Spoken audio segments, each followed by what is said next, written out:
Halo saya Seekers, berjumpa lagi bersama saya Denny Darko. Tidak ada yang namanya misteri, yang ada adalah tanda-tanda yang kita semua coba untuk mengerti. Terima kasih untuk kalian semua yang sudah subscribe, like, dan yang sudah menyalakan tombol loncengnya. Jika belum, saya tunggu kalian semua mendapatkan hidayah untuk melakukan itu. Nah, sebelum saya mulai, jika kalian ingin menanyakan hal-hal yang ingin kalian ketahui, silahkan tulis komen di bawah ini, atau kalian bisa menghubungi nomor yang ada di sini untuk kalian berkonsultasi secara langsung. Kali ini saya kedatangan teman saya dari SG Entertainment, dan mereka penasaran akan beberapa hal. Kali ini terkait dengan rencana pernikahan yang dari dulu rencana, tapi kayaknya ada saja penghalang antara Atta Halilintar dan Aurel Hermansyah. Seperti apa? Yuk kita ikuti. Halo pemirsa SG Entertainment, kali ini saya akan membacakan bagaimana nasib Atta Halilintar dan Aurel setelah mereka berdua melakukan keluarganya ya, pertemuan konon di atas Yah yang ada di Laut Jawa untuk membicarakan pernikahan mereka. Bahkan Atta Halilintar akan meluncing sebuah lagu yang ya kalian pasti sudah tahu. Apakah mereka akan menikah tahun ini atau tidak, atau akan menikah kapan, atau jangan-jangan gagal menikah. Oke, kali ini saya akan langsung bacakan. Yang pertama yang saya lihat di sini, ini kartu yang agak berbahaya, kartu The Seven of Wands. Ini agak berbahaya di sini karena Seven of Wands ini adalah adanya satu keras kepala, satu hal yang nggak bisa dinegosiasi. Nah, kalau saya bilang di sini ada satu pihak yang masih keras kepala dan belum bisa melangsungkan satu hal yang dianggap ini akan bisa melangsungkan pernikahan mereka nanti. Tapi sepertinya ini bukan dari pihak mereka yang akan menikah atau pihak mempelai yang berbahagia, tetapi sepertinya ada pihak yang lain. Saya lihat ini datang dari mungkin ibunda dari Aurel, yaitu Krisdayanti. Terus bagaimana jika ibunda ini tidak memberikan restu? Menurut kalian seperti apa? Kalau kalian seorang wanita mau menikah, terus ibunda ini, ibu kandung loh ya, nggak menemui calon kalian, pasti hati kalian juga merasa bagaimana gitu. Tapi sepertinya KD ini memiliki alasan tertentu dan bukan sengaja melakukan ini. Di dalam hatinya KD ini sebenarnya sangat ingin sekali mengenal sosok Atta ini dengan lebih dekat. Tapi ada satu hal yang dia nggak bisa langgar di sini. Ada satu hal yang harus dia pertahankan, ada satu hal yang harus dia pegang teguh sebagai seorang wanita, istri, dan harus patuh kepada suami dan pernikahannya. Jadi sepertinya ini menjadi juga satu penyebab yang membuat ini pernikahannya kok nggak jadi-jadi. Dari dulu mau tapi nggak jadi, mau nggak jadi. Tapi jangan salahin KD ya, karena KD di sini pun dia sebenarnya ingin, tetapi dia tidak bisa melakukan itu. Nah, tapi apakah ini akan menjadi penghalang? Saya kira tidak. Karena sebagai seorang wanita yang diperlukan, wanita muslimah ya, adalah ya wali, dan selama ayah kandungnya masih ada, Aurel bisa menikah dengan siapa saja. Ibu kandung memberikan restu, dan saya pikir juga ibu mana yang tidak ingin melihat anaknya bahagia. Dan Aurel ini tampak bahagia banget. Kalian bilang bahasanya kan apa, gumus.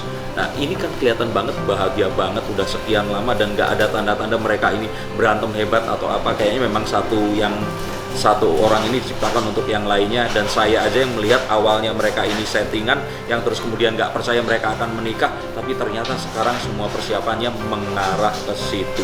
Nah, tapi apakah KD ini menjadi faktor penghalang? Rasanya tidak, karena berikutnya yang saya lihat, mereka juga berusaha untuk melihat hal-hal yang lain agar ini semua bisa terlaksana, dan kartu ini menunjukkan hal tersebut. Seorang pematung tampak sedang memahat sesuatu, menanyakan kepada arsitek dan orang yang memiliki bangunan atau pengetahuan terhadap hal ini. Sepertinya Atta Halilintar dan Aurel ini mencoba untuk keluarga mereka ya, untuk mencari tahu jalan yang terbaik agar bisa menemui KD, agar bisa ini terlaksana, dan apapun itu demi kebahagiaan mereka berdua. Nah, ini yang saya lihat, dan ini juga yang sedang terjadi. Memang tidak akan gampang dan cepat, tetapi harapannya kalian semua, para netizen atau A-team, siapapun kalian yang benar-benar ingin menunggu ini terjadi, harap sabar dulu. Karena sebenarnya mengarahnya sudah bagus, cuman kalau ini dipercepat secara dadakan atau tidak diperhitungkan, malah hasilnya akan kontraproduktif. Jadi saya sih setuju mereka melakukan ini dengan sebaik mungkin dan setepat-tepatnya. Nah, berikutnya lagi, tapi ternyata ada satu hal yang ternyata terjadi di luar kehendak kita. The Tower, menara ini tersambar oleh petir. orang-orang di dalamnya berhamburan dan melompat menyelamatkan diri. Mereka tahu jika melompat mereka akan kemungkinan mati, tetapi akan lebih baik dibandingkan terbakar terpanggang dalam menara yang terbakar dari bawah ke atas. Nah, ini adalah kondisi yang sekarang dihadapi dengan Jakarta yang under PSBB atau pembatasan sosial berskala besar lagi. Nah, ini yang membuat apapun yang mereka lakukan ini kemudian menjadi melambat seketika. Yang saya lihat, dan ini sesuatu yang nggak bisa dipungkiri, saya rasa banyak, ada puluhan, mungkin ratusan orang yang mau nikah juga akhirnya harus mengurungkan niat mereka. Dan sekali lagi sang raja YouTuber ini harus kembali untuk mengurungkan niatnya dalam waktu dekat, dan beberapa hal mungkin harus agak lama diurus karena PSBB ini tadi. Dan ini juga membuat pertemuan yang seharusnya saya pikir, saya pernah membacakan apakah Atta akan bertemu KD, dan kayaknya mereka akan bertemu, ini akan menjadi semakin susah lagi dan akan menjadi semakin rumit. Tapi yang saya lihat sebenarnya mereka apapun itu tetap bisa menikah. Yang penting mereka berdua saling menyayangi, keluarga yang saat ini ada juga memberikan restu, dan ada wali yang dihadirkan. Nah, tapi ada judgment. Orang-orang yang saat sang sakakala ditiup, kiamat terjadi, dan orang-orang yang mati ini dibangkitkan kembali dari kuburnya untuk dihitung amal dan ibadahnya. Nah, tapi ini memang kartu tentang itu.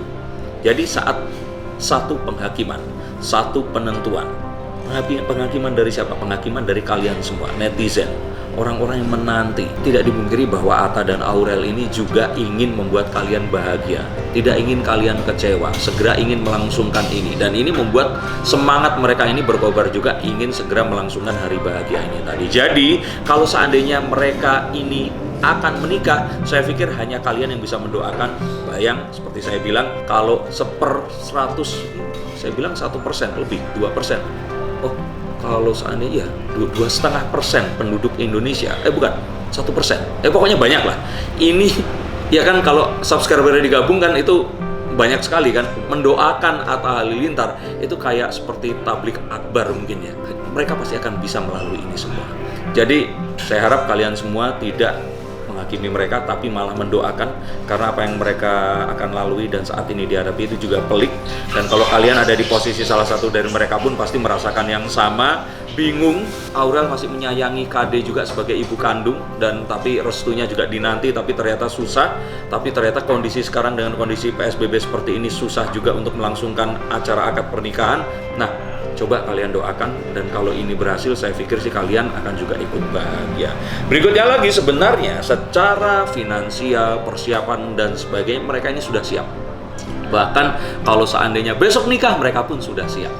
Tapi memang menikah itu tidak segampang kita mengadakan pesta ulang tahun atau cuman acara syukuran terhadap kelahiran anak atau sunatan misalnya. Ini banyak sekali orang-orang yang harus dimintakan izin. Kalau salah tidak diundang juga mereka akan sakit hati. Ini tentang menyatunya dua keluarga besar. Keluarga yang besar tidak hanya sebagai sebuah reputasi, tapi jumlah keluarganya juga banyak. Oke, Atta Halilintar dan saudara-saudaranya asik, ada berapa orang? Ada 6 orang. Dan kalau mereka bersama, wah, luar biasa banget. Apalagi mereka nanti bareng terus bikin channel baru, itu pasti luar biasa banget. Dan ini yang saya lihat jadi sesuatu fenomena yang juga ditunggu. Tapi yang saya lihat 4 penopang untuk pernikahan mereka ini sudah ada, dan mereka sebenarnya siap melangsungkan itu kapanpun juga. Nah, tapi sayang, jika ternyata apa yang dilakukan mereka ini tidak menunjukkan progres, tidak melakukan akad tahun ini, atau mungkin pertunangan saya nggak tahu sudah atau nggak. Kemarin itu kasih cincin tapi beneran tunangan atau memang cuma dikasih. Intinya adalah tahun ini sebenarnya adalah tahun Atta Halilintar dan Aurel. Kalau ternyata mereka tidak melakukan satu hal yang progresif di tahun ini, ditakutkan mereka tidak akan seberuntung tahun sekarang. Walaupun saat ini terjadi hal-hal yang menghalangi mereka, tapi Dewi Fortuna ini menyinari percintaan mereka. Menghalang yang ada pun bisa mereka lalui, dan seharusnya mereka akan bahagia. Yang saya lihat ini, dan harapan kita semua dengan doa kalian semua, mereka akan bisa bersama. Kira-kira seperti itu pertanyaan. Berarti kan keinginan Atta tuh waktu kita sempat rekan media tanya kan, keinginannya di akhir Desember, tanggal 31 Desember. Yes. Nah, berarti kemungkinan kalau Mas Denny melihat tidak akan terjadi gitu. So far kalau kartu saya lihat tidak akan terjadi. Tapi saya memaksa Atta Halilintar sebagai cowok ya, jadiin aja lah apapun itu.